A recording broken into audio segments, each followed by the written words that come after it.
Hi friends. So இன்னைக்கு இந்த உலகத்துல பல நாடுகளுக்கு நடுவுல இந்த போர் நடந்துட்டு இருக்கும்போது நம்ம இந்தியா மட்டும் ரொம்ப அமைதியா ஒரு மிகப்பெரிய உலக சாதனையை படைச்சு அசதிருக்காங்க. அதுவும் இந்த உலக சாதனை நம்ம தமிழ்நாட்டுல இருக்கிற கல்பாக்கம் அட்டாமிக் பவர் பிளான்ட்ல தான் நடத்தியிருக்காங்க அப்படின்றது இன்னமும் நமக்கு வந்து ரொம்ப பெருமையான விஷயம் கூட நம்ம சொல்லிக்கலாம். அதாவது ஏப்ரல் 6 2026 அன்னைக்கு இந்தியன் கவர்மெண்ட் ஒரு அனௌன்ஸ்மெண்ட் கொடுக்குறாங்க. அது என்னன்னா முழுக்க முழுக்க இந்தியாவிலே தயாரிக்கப்பட்ட 500 megawatt prototype fast breeder reactor, அதாவது பிஎஃப்பிஆர் அப்படின்ற பிரீடர் ரியாக்டர் அதனோட 2வது கட்டத்தை சக்சஸ்ஃபுல்லா கடந்து 3வது கட்டத்துக்கு முன்னேறி இருக்கிறது. வரலாறு சாதனை அப்படின்ற பெருமையான நியூஸ் சொல்லியிருக்காங்க. நம்மளோட இந்த சாதனையை இதுக்கு முன்னாடி ரஷ்யா மட்டும்தான் பண்ணியிருக்காங்க. சோ அமெரிக்கா உள்ளிட்ட பல உலக வல்லரசு நாடுகள் கூட செய்யாத இந்த சாதனையை ரஷ்யா கருதுதா நம்ம இந்தியா செஞ்சிருக்கிறது மத்த உலக நாடுகள் எல்லாமே பயங்கர ஆச்சரியமா பாக்குறாங்க ஃப்ரெண்ட்ஸ். சோ அது மட்டும் இல்லாம இந்த வகையான புரோட்டோடைப் பிரீடர் ரியாக்டர்ல திரவ சோடியத்தை, அதாவது லிக்விட் சோடியத்தை கூலண்டா யூஸ் பண்ணி இதை சக்சஸ் பண்ணி இருக்கிறது இதுல இருந்து ரொம்ப முக்கியமா கவனிக்கப்பட வேண்டிய விஷயம் அப்படின்னு பெரிய பெரிய சயின்டிஸ்ட் எல்லாம் வந்து ரொம்ப பெருமையா சொல்றாங்களாம். இந்தியா இப்போ செஞ்சிருக்கிற சாதனையில இன்னும் ஒரு ஸ்டேஜ சக்சஸ்ஃபுல்லா தாண்டிட்டா அதுக்கப்புறம் இந்தியாவோட எதிர்கால மின்சார உற்பத்திக்கு வேற எந்த நாட்டையும் நம்பி இருக்க வேண்டிய அவசியமே இருக்காது. மாறாக நம்ம கிட்டதான் மத்த நாடுகள் உதவி கேட்கிற நிலைமை வரும் அப்படின்னு சொல்லியிருக்காங்க. அப்படிப்பட்ட சாதனையை தான் வந்து இன்னைக்கு நாம வந்து இந்த வீடியோல டீடைலா டிஸ்கஸ் பண்ண போறோம். சோ வாங்க வீடியோக்குள்ள போவோம். வீடியோக்குள்ள போறதுக்கு முன்னாடி இது வரைக்கும் என் சேனலுக்கு சப்ஸ்கிரைப் பண்ணாங்க மறக்காம சப்ஸ்கிரைப் பண்ணிக்கோங்க. சரி வாங்க நம்ம வீடியோக்குள்ள போயிட்டு அந்த பிரீடர் ரியாக்டர் பத்தி நம்ம வந்து கிளியரா எல்லாத்தையும் தெரிஞ்சுக்கலாம்.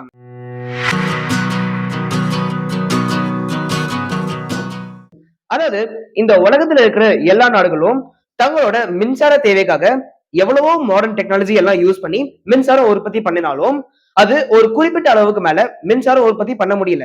அதனால எல்லா நாடுகளுமே அட்டாமிக் பவர் பிளான்ட், அதாவது அணுமின் சக்தி நிலையம் வழியா மின்சாரம் உற்பத்தி பண்ற முறையை பயன்படுத்திட்டு வராங்க.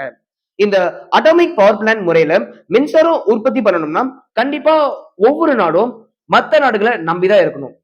ஏன்னா இந்த அட்டாமிக் பவர் பிளான்ட் முறையில மின்சாரம் உற்பத்தி பண்றதுக்கு யுரேனியம் 235 அப்படின்ற கதிரியக்க தனிமம் தான் வந்து முக்கிய மூலப்பொருளா பயன்படுத்துவாங்க.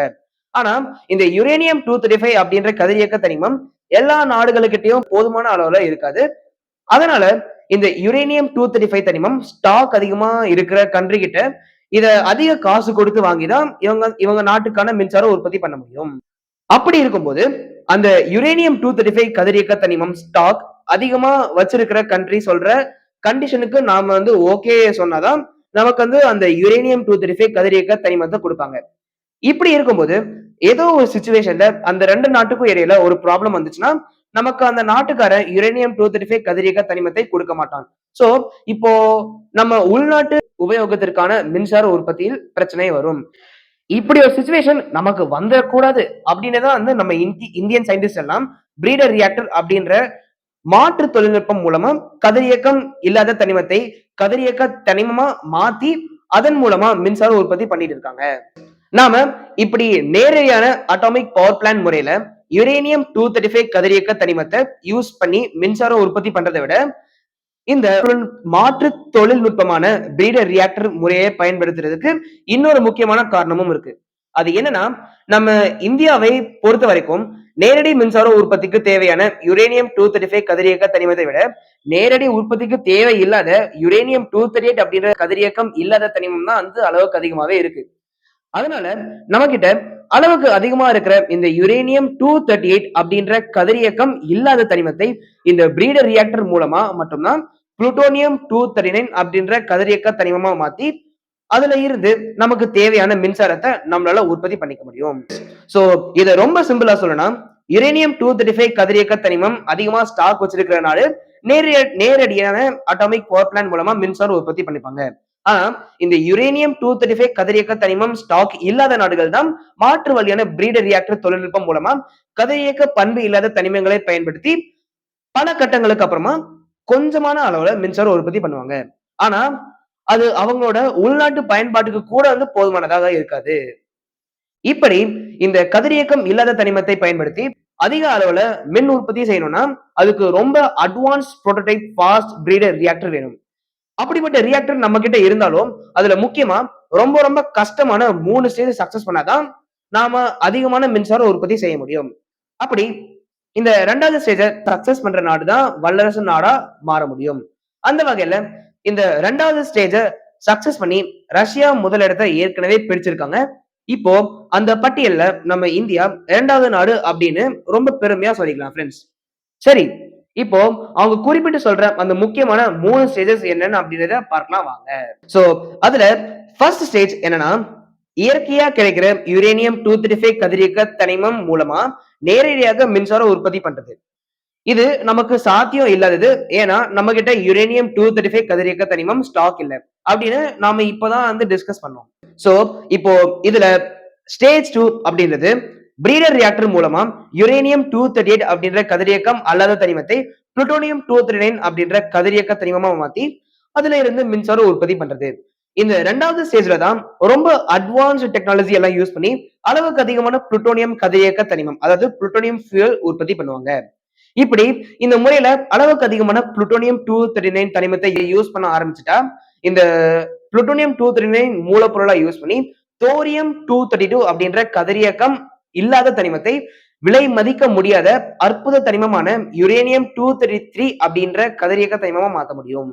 அப்படிப்பட்ட இந்த யுரேனியம் 233 கதிரியக்க தனிமத்தை நம்ம உற்பத்தி பண்ண ஆரம்பிச்சிட்டா, அதுக்கப்புறம் நம்ம நேரடி மின்சார உற்பத்திக்கு தேவையான யுரேனியம் 235 கதிரியக்க தனிமத்துக்காக எந்த நாட்டையும் நம்பி இருக்க வேண்டிய அவசியம் இருக்காது.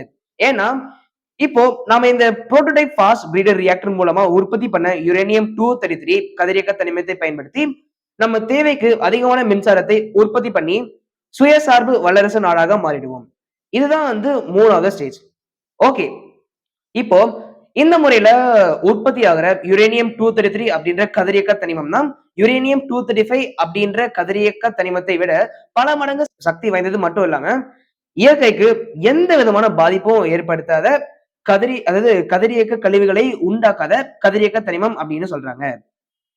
ஆனா இந்த மாதிரி தோரியம் 238 அப்படின்ற கதிரியக்கம் இல்லாத தனிமத்தை யுரேனியம் 233 அப்படின்ற கதிரியக்க தனிமமா மாத்துறதுதான் இந்த செகண்ட் ஸ்டேஜ்ல இருக்கிற ரொம்ப சேலஞ்சிங்கான விஷயம். இதுக்காக ரொம்ப ஸ்பெஷலா வடிவமைக்கப்பட்ட இந்த புரோட்டோடைப் ஃபாஸ்ட் பிரீடர் ரியாக்டர் அப்படின்னு சொல்றாங்க.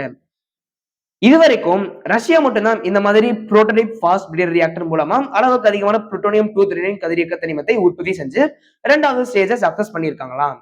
அந்த வரிசையில நம்ம இந்தியா இப்போ 2வது இடத்தை பிடிச்சு மற்ற உலக வல்லரசு நாடுகளை முன்னாடி நாமளும் ஸ்ட்ராங்கான வல்லரசு தான் அப்படின்றத வந்து நிரூபிச்சு காட்டியிருக்காங்கன்னு சொல்றலாம். சோ இப்படி இந்தியா தானே சொந்தமா தயாரிச்ச 500 மெகாவாட் புரோட்டோடைப் ஃபாஸ்ட் பிரீடர் ரியாக்டர்ல திரவ சோடியம், அதாவது லிக்விட் சோடியம் குளிர்விப்பானாக பயன்படுத்தி இந்த குளிர்விப்பான்னா கூலண்ட் சொல்லிக்கலாம். சோ வந்து இப்போ இந்த லிக்விட் சோடியத்தை கூலண்டா யூஸ் பண்ணி இந்த சாதனையை செஞ்சிருக்கிறது ரொம்ப ரொம்ப ஆச்சரியமான நியூஸ் அப்படின்னு கூட சொல்லலாம். ஆக்சுவலி அட்டாமிக் பவர் பிளான்ட்ஸ்ல கதிரியக்க தனிமங்களை வேதி வினைக்கு உட்படும் போது அளவுக்கு அதிகமான வெப்பம் உண்டாகும். அந்த வெப்பத்தால தான் தண்ணீரை ஆவியாக்கி அந்த ஆவியை பெரிய பெரிய டர்பைன்களுக்கு அனுப்பும் போது அங்கதான் வந்து இந்த நீராவி, அதாவது வெப்ப ஆற்றல் மின் ஆற்றலாக மாறி நமக்கு மின்சாரமா கிடைக்குது. சோ இங்க நடக்கிற வேதிவினையில உருவாகிற வெப்பம் அளவுக்கு அதிகமா இருக்கிறதால இதை வெறும் தண்ணியால குளிர்விக்கும் போது உருவாகிற வெப்பம் அனைத்துமே மின்சாரமா மாத்துறதுக்கு ரொம்ப கஷ்டம். இந்த இடத்துலதான் நம்ம சயின்டிஸ்ட் எல்லாம் இந்த வேதி வினையில உருவாக்குற வெப்பத்தை குளிர்விக்க தண்ணிக்கு பதிலாக லிக்விட் சோடியம் அப்படின்ற திரவ சோடியத்தை பயன்படுத்துறாங்க.